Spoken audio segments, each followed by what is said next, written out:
parties in more than a dozen precincts in Virginia already. Some 24 polling places also in Hartford, Connecticut, and also some problems in Georgia. Trace Gallagher live with more on that. Trace.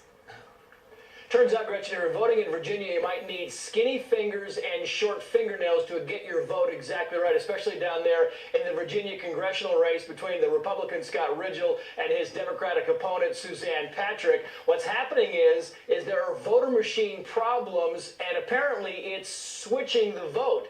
I want you to take a look now at this video that was taken. This is a voter who was trying to vote for Scott Ridgel, and it turns out the vote goes to Suzanne Patrick. One man says that he was told his fingers were just too fat and that he should have used a Q-tip, and election officials say that long fingernails can also trigger a wrong vote. Now, all the problem machines, we're told, have been removed and are being removed throughout the day. Ridgel is also telling his supporters to double-check their votes. Now, in Hartford, Connecticut, some of the precincts didn't have the lists showing which voters were registered and which weren't, so many voters were turned away. Listen now to Governor Dan Malloy. Some of them allowed affidavit voting, but some of them did not. So we're trying to get our arms around that to figure out whether we need some extraordinary relief, like extending the voting hours and that sort of thing.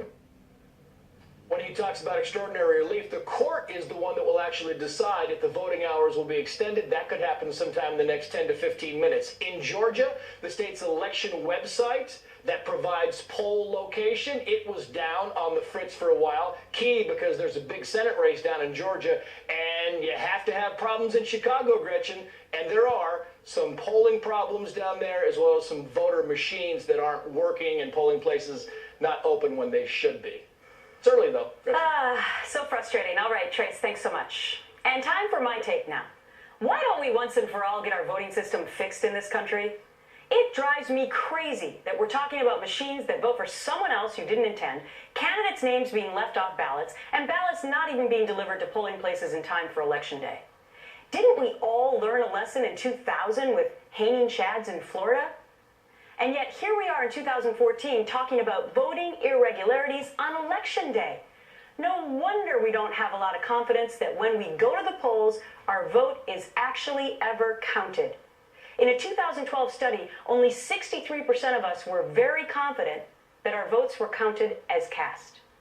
People seem to be more trustworthy in Vermont, where it was 80%, and not so trusting in the state of Washington, where it was only 54%.